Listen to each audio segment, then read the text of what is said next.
Hi guys, welcome back to Veshi classes. और आज के सेशन में हम बात करने वाले हैं परसेंटेज की। आइए देखते हैं कि पेपर में किस तरह के क्वेश्चन आपसे पूछे जा सकते हैं। तो ये रहा आपका पहला सवाल, और इस सवाल में आपसे क्या पूछा है, 7 का कितने प्रतिशत 28 है। तो भाई सिंपल सा तरीका, हालांकि आप इसको थोड़ा सा दिमाग लगाएं तो बिना सॉल्व किए भी इसका आंसर दे सकते हैं, क्योंकि जो 28 है वो 7 का 4 गुना है।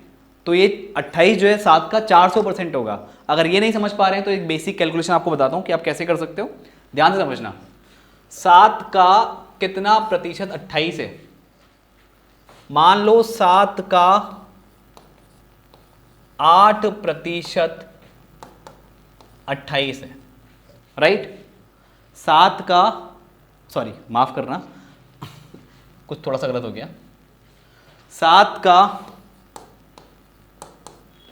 x प्रतिशत, वो 8% गलती से लिख दिया था। 7 का x% 28 है, ठीक है, ये आप समझ गए होंगे। तो 7 का x%, 7 गुणा x/100 बराबर 28, ये आप कर सकते हैं। तो आपको यहां से x का वैल्यू निकालना है, और ये x का वैल्यू क्या दे देगा, आपको आंसर दे देगा। ये क्या बता देगा, परसेंटेज। 7 का कितना परसेंटेज 28 है। तो यहां से x का मान कैसे निकलेगा, 28 गुणा 100। ये 100 यहाँ पे डिवाइड में, ये मल्टीप्लाई में चला जाएगा, और ये 7 मल्टीप्लाई में, तो ये डिवाइड में आ जाएगा। तो 7 चक्को 28, 4 गुणा 100 400। तो 400% क्या हो गया, आपका आंसर हो गया, करेक्ट। तो यहाँ पे कौन से ऑप्शन में, डी वाले ऑप्शन में। तो इस तरह से आप इस क्वेश्चन को सॉल्व कर सकते हैं। आइए आगे बढ़ते हैं, नेक्स्ट वाले क्वेश्चन की बात करते हैं। ये रहा आपका अगला सवाल, इसे देखिए, ध्यान से देखिएगा इस क्वेश्चन को।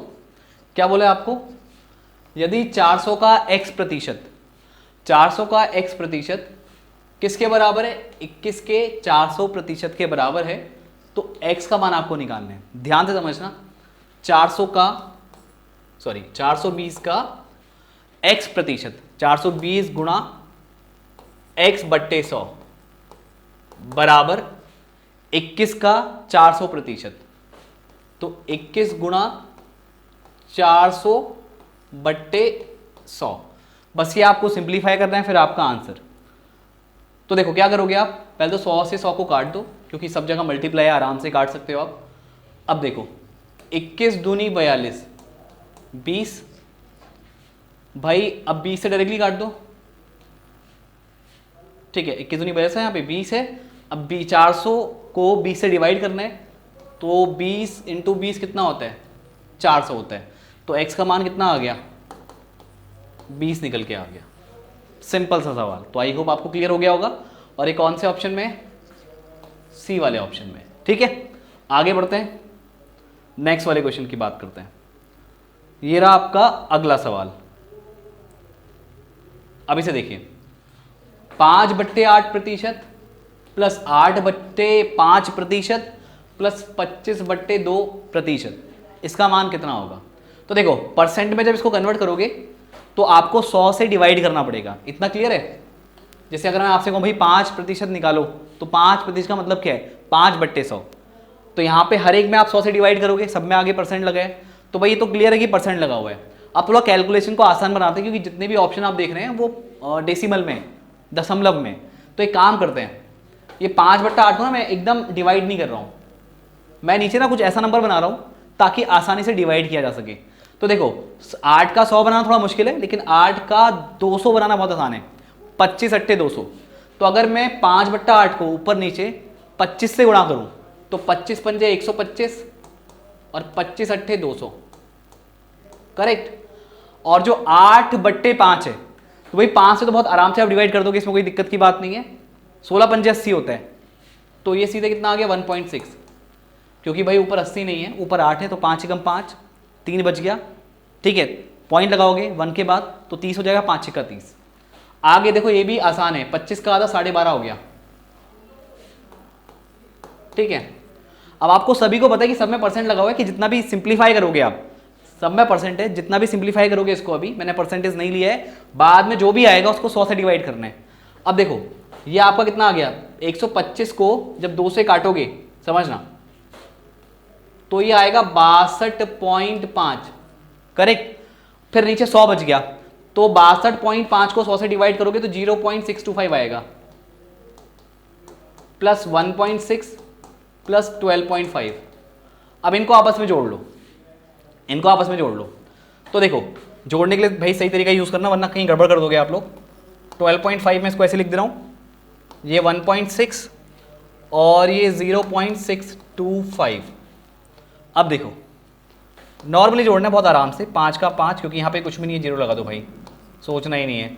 2 का 2, 5 और 6 11, 11 6 17, ठीक है। फिर हासिल लगो 1 2 1 3, फिर ये 4 आ जाएगा, फिर ये 1 आ गया यहाँ पे, तो 14.725 कितना आ रहा है, 14.725। मैंने आपको क्या बताया कि मैंने अभी परसेंटेज नहीं लगाया है, तो हर एक में 100 से डिवाइड होना था, तो मैंने हर एक को पहले जोड़ दिया। अब बाद में जो भी आ रहा है इसको 100 से डिवाइड मार दो, तो ये आ जाएगा 0.14725। तो ये आपका आंसर है। अब देख लो कौन से ऑप्शन में, ऑप्शन ए में आपका आंसर छुपा हुआ है, ठीक है। आई होप ये क्वेश्चन भी आपको समझ में आ गया होगा। आगे बढ़ते हैं और नेक्स्ट वाले क्वेश्चन की बात करते हैं। इसे देखो, सीता एवं रीता की उम्र क्रमशः 12 वर्ष और 15 वर्ष है।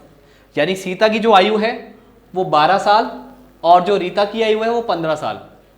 तो रीता सीता से कितने प्रतिशत बड़ी है? रीता बड़ी है सीता से, लेकिन कितना प्रतिशत, ये आपसे पूछा है। तो भाई आप सबसे पहले तो डिफरेंस निकालो इन दोनों का। 12 और 15 का डिफरेंस कितना है? 3। ये 3 आ गया। अपॉन किससे कंपेयर कर रहे हो? यहां पे आप रीता को कंपेयर कर रहे हो सीता से, जिससे कंपेयर कर रहे हो उससे डिवाइड मार दो। तो सीता की आयु कितनी है भाई? 12, तो यहां पे 12 आ जाएगा गुणा 100। बस इतना करना है आपको। अगर आपसे पूछा होता कि सीता रीता से कितना छोटी है, सीता रीता से कितना छोटी है, तो भाई दोनों का डिफरेंस 3 ही रहेगा। और कंपेयर किससे कर रहे हो? रीता से। तो रीता की उम्र कितनी है? 15, तो गुणा 100। पहले वाला किसका आंसर है कि भैया जो रीता है वो सीता से कितने प्रतिशत बड़ी है। तो सीता से कंपैरिजन हो रहा है, तो सीता की आयु नीचे आएगी, ऊपर डिफरेंस आएगा। और दूसरे क्वेश्चन मैंने क्या बताया, अगर आपसे पूछा जाता कि जो रीता है वो सीता से कितने प्रतिशत बड़ी है, तो भाई डिफरेंस अपॉन किससे कंपेयर कर रहे हो आप? सॉरी, हाँ, सीता रीता से कितना प्रतिशत छोटी है, अगर ऐसा आता। अभी सॉरी सर, मैंने कुछ अलग बोला क्या? पहले वाले में आपको क्लियर है, मैंने क्या बताया आपको कि जो रीता है वो सीता से कितना प्रतिशत क्या है? बड़ी है। तो डिफरेंस अपॉन किससे कंपेयर कर रहे हैं? जिससे कंपेयर कर रहे हैं उससे डिवाइड करेंगे। अब दूसरे केस में मैंने आपको बोला कि जो सीता है वो रीता से कितना प्रतिशत कम है। ये वाला क्या बताता है? जो सीता है वो रीता से कितना प्रतिशत कम है। तो भाई किससे कंपेयर कर रहे हो? रीता से, जिसकी एज ज़्यादा है, तो उससे आप डिवाइड लगाएंगे। तो बस सिंपल सा लॉजिक ये है। तो यहाँ पे सिंप्लीफाई कर दो आप लोग, आपका आंसर आ जाएगा। हमें सेकंड वाला सॉल्व नहीं करना है, पहले वाला सॉल्व करना है, बस यही हमारा आंसर है। तो 3 एकम 3, 3 चक्को 12, तो 100/4 कितना आ गया आपका? 25 आ गया। 25 चक्को 100, तो 25%। तो 25% कहाँ पे मिल रहा है आपको? ऑप्शन डी में मिल रहा है। तो ये आपका राइट आंसर हो जाएगा। ऐसे इस पे और कौन से क्वेश्चन बनते हैं भाई? ए की सैलरी बी से 20% ज़्यादा है। ए की सैलरी बी से 20% ज़्यादा है, तो बी की सैलरी ए से कितना प्रतिशत कम होगी? तो 20 मत बोल देना, 16 पॉइंट समथिंग निकल गया था, 16 2/3। तो उसका भी यही लॉजिक है, डिफरेंस अपॉन जिससे कंपेयर कर रहे हो। ठीक है, ऐसे क्वेश्चन पूछे जाते हैं डीएलएड में, इसलिए बता रहा हूँ आपको।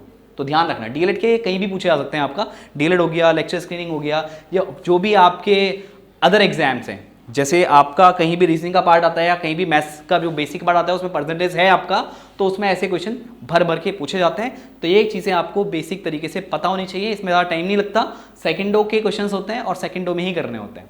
ठीक है, आगे बढ़ते हैं, नेक्स्ट वाले क्वेश्चन की बात करते हैं।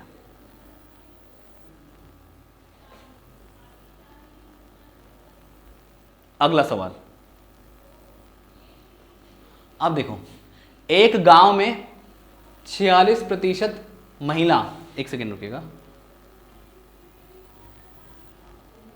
एक गांव में 46% महिला है तथा गांव में पुरुषों की संख्या महिलाओं की संख्या से 2480 अधिक है। एक गांव में 46% महिला हैं तथा गांव में पुरुषों की संख्या महिलाओं की संख्या से 2480 अधिक है, तो गांव की आबादी बताइए। तो अगर आपको बोला है कि एक गांव में 46% महिलाएं हैं, तो 46% महिलाएं हो गई हैं आपकी। अब आप क्या करेंगे, अगर मैं 100 में से 46 को माइनस कर दूं तो 54% निकल के आएगा, और ये 54% क्या होगा, पुरुष। अगर 46% महिलाएं हैं तो 54% क्या है, पुरुष हैं। उसके बाद क्या बोला है, गांव में पुरुषों की संख्या महिलाओं से 2480 अधिक है, यानी 2480 अधिक है। तो अगर मैं परसेंटेज में चेंज देखूं तो 54 में से अगर 46 को माइनस किया जाए तो ये 8% निकल के आएगा। मान लेते हैं जो टोटल आबादी है वो है x, ठीक है। तो उसका जो 8% है ये 2480 होना चाहिए। क्यों? क्योंकि पुरुषों की संख्या महिलाओं से इतना अधिक है, तो हमने परसेंटेज में डिफरेंस निकाल लिया। तो अगर हम 8% लें, 8% ऑफ x, तो ये कितना 2480 के इक्वल होना चाहिए। तो बस इसको सिंप्लीफाई कर देंगे, यहाँ से x की वैल्यू निकाल देंगे तो हमें आबादी का पता लग जाएगा। तो देखो 8 एकम 8, 8 3 24, फिर 8 एकम 8, 310 आया। अब इस 310 को 100 से गुणा करेंगे तो x का मान निकल जाएगा। तो x निकल के आ गया 31000, तो 31000। तो 31000 कौन से ऑप्शन में आपका, ए वाले ऑप्शन में, करेक्ट। आई होप ये क्वेश्चन आपको क्लियर हो गया होगा।